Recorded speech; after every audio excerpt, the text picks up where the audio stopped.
Integration of metabolism. Here in this slide presentation, we will further discuss the integration of metabolism and review in more detail the metabolic environments promoting anabolic metabolic processes, catabolic processes, or conversion processes such as gluconeogenesis. Additionally, we will focus on key enzymes and metabolic signals that regulate these reactions. We will see that insulin plays a key role in regulating metabolic processes during a fed state, whereas glucagon, epinephrine, among other signals, regulate metabolism in a fasted or starvation state. We will see that one aspect key to metabolism and energy homeostasis is the fate of the intermediates pyruvate and acetyl-CoA.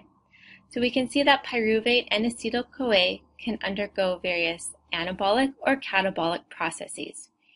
They, for example, can be oxidized through the Krebs cycle or can be stored through anabolic processes such as with fatty acid synthesis. Pyruvate on its own can be converted to acetyl-CoA or can be converted to lactic acid. Acetyl-CoA can form citrate, the first step of its oxidation, or it can form malonyl-CoA, which is the first step of fatty acid synthesis. This is one aspect key to metabolism. We see this integrative diagram with pyruvate and acetyl-CoA being central. We see the fates of pyruvate. It can be converted to lactate. It can be converted to acetyl-CoA.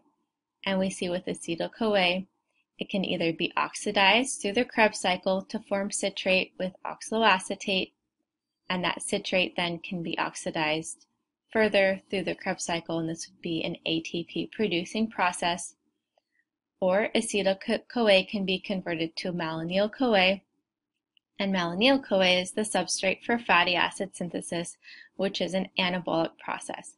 So this is just to get us started thinking about these different potential fates of these key intermediates, that they can be oxidized when needing to produce ATP, or they can be used in storage or anabolic processes, such as with fatty acid synthesis. There are additional anabolic and catabolic processes. So we see here, we see glucose and its formation of glycogen being another anabolic or tissue storage process. However, when broken down through glycogenolysis to form glucose, that would be catabolic.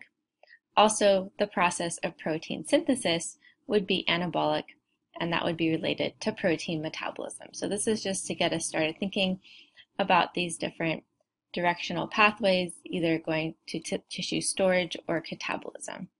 When discussing energy homeostasis and related metabolic processes, we want to focus on the fact that the body's homeostatic mechanisms are prioritizing protecting against extended periods of fasting, and we have evolved in this way to optimize survival. A key enzyme involved with regulating homeostatic mechanisms during fasting is this enzyme AMP-activated protein kinase, or this AMPK.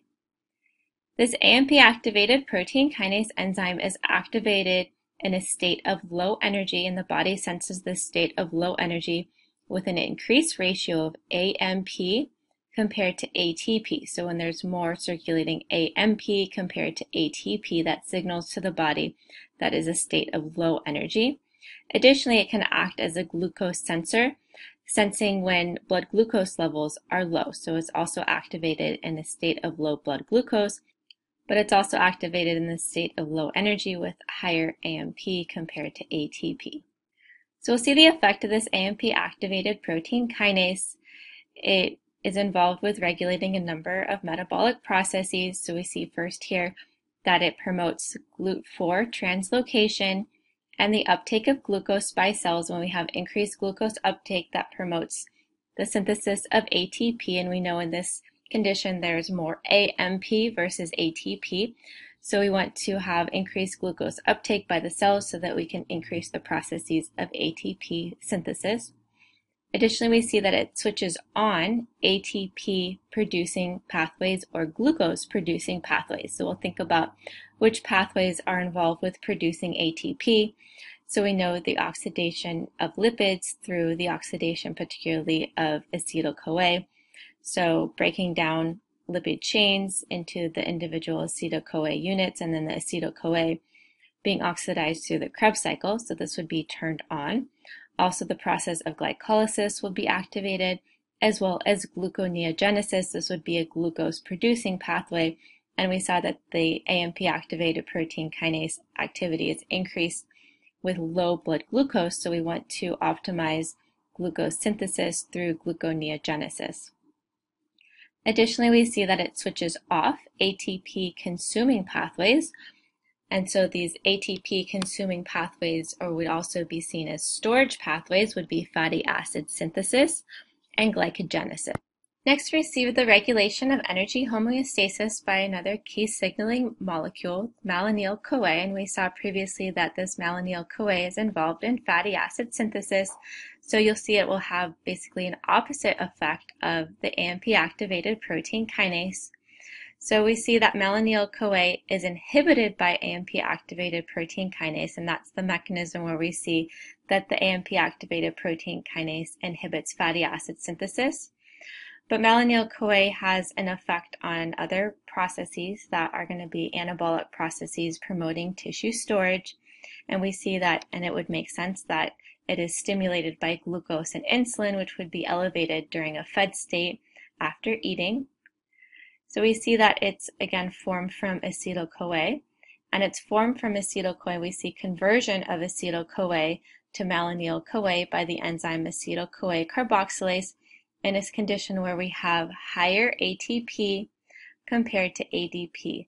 So at high ATP to ADP ratio, so this will indicate an energy surplus or an adequate energy state. And so when we have that adequate energy state, then we can convert acetyl-CoA to malonyl-CoA, which would promote tissue storage in the form of fatty acid synthesis. So again, it's substrate for fatty acid synthesis, and it will inhibit beta oxidation, and it does that specifically by inhibiting the carnitine molecule from shuttling the fatty acyl chain from the cytosol into the mitochondria. So malonyl-CoA is going to be inhibiting beta oxidation and promoting fatty acid synthesis. So we're going to go into defining stages of the fed-fast cycle. So we are referring to the fed state, we refer to the fasted state or the starvation state. And so specifically, what is this referring to? So we're going to define this further, and we're going to outline the three stages, specifically what's called the fed state, the post-absorptive state, the fasting state, and then we're additionally going to talk about prolonged fasting, which is going to be this next level, which can also be called starvation. So the first stage would be the fed state, and that would be from the point of eating a meal into about 3 hours after consuming the meal. So that would be from 0 to 3 hours after intake of a meal. That's called the fed state. Then we have the post-absorptive state, also called the early fasting state. So in the post-absorptive or early fasting state, this would be 3 hours or more, up to 18 hours after consuming a meal. So this would be 3 hours to 18 hours after intake of a meal. And then we have the fasting state, which would be 18 hours to up to 2 days without food intake. So we have the fed state, the post-absorptive or early fasting state, and then the more prolonged fasting state. So here we'll talk about processes that are going to be more dominant in this fed state. So the fed state, again, being at the point of intake of a meal up to 3 hours after intake of a meal. And so not surprisingly, with the fed state and during this metabolic environment, we're going to have activity of these anabolic processes or these storage processes.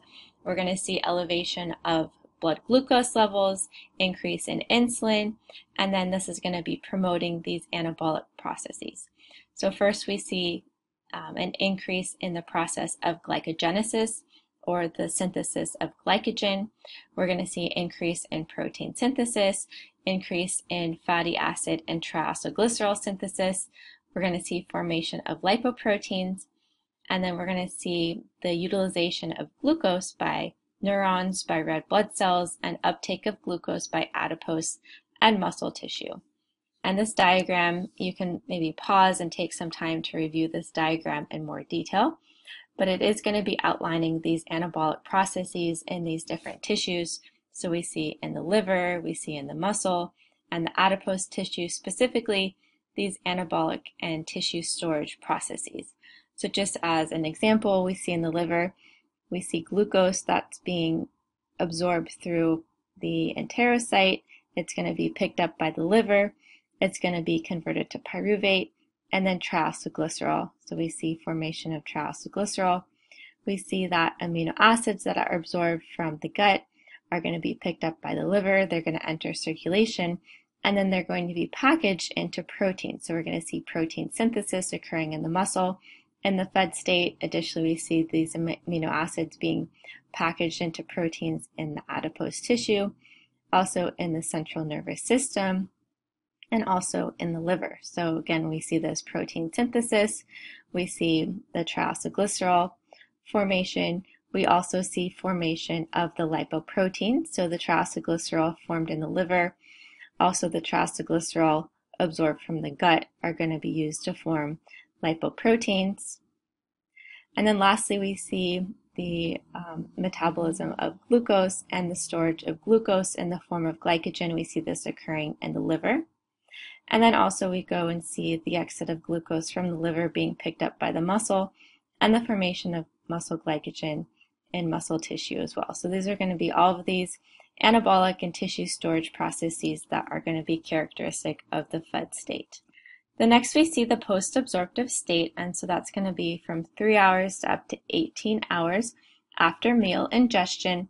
So the metabolic pathways and processes that are going to be dominant in this post-absorptive or early fasting state is probably not surprisingly going to be different than during the fed state. So during the fed state, we have these anabolic tissue storage processes, but in the post-absorptive early fasting state, we're going to start seeing some of these catabolic processes being activated. So the first catabolic process that's going to be more active in this post-absorptive state, kind of this first level where the body will go to obtain glucose, is going to be through the process of glycogenolysis. So we're going to see the breakdown of muscle and liver glycogen. So the breakdown of muscle and liver glycogen is going to free glucose units that are then going to be available to circulate within the muscle or within the liver to fuel different oxidative reactions to produce ATP. And uniquely in the liver, the glucose that's cleaved from glycogenolysis of liver glycogen can be dephosphorylated and enter the bloodstream. So the glycogenolysis in the liver specifically, but not in the muscle, glycogenolysis of liver glycogen, freeing of glucose, that glucose unit in the form of glucose 6-phosphate can be dephosphorylated and exit the liver and enter circulation to regulate blood glucose levels. Additionally, we can see gluconeogenesis that's going to be occurring next, and that is also going to be used to supply blood glucose as blood glucose drops when we're going to become in this post-absorptive early fasting state. You're going to see blood glucose slightly declining. So to supply blood glucose, we're going to see gluconeogenesis, particularly the conversion of these substrates to glucose. So alanine, lactate, and glycerol will be used to undergo gluconeogenesis in the liver to form glucose. And then additionally, to supply ATP in this post-absorptive early fasting state, we're going to start seeing some additional beta oxidation occurring. So you can see in this diagram these key processes. So first, we primarily see glycogenolysis. So in the liver, we see breakdown of glycogen to form glucose. Also, this is going to be occurring within the muscle as well. However, in the muscle, we also see formation of lactate and also alanine, and the lactate and alanine, in addition to glycerol, is going to be used to form glucose in the liver. So it's going to undergo gluconeogenesis, and so this glucose through the cleavage of liver glycogen and through gluconeogenesis is going to be used to supply blood glucose levels during this early stage of fasting.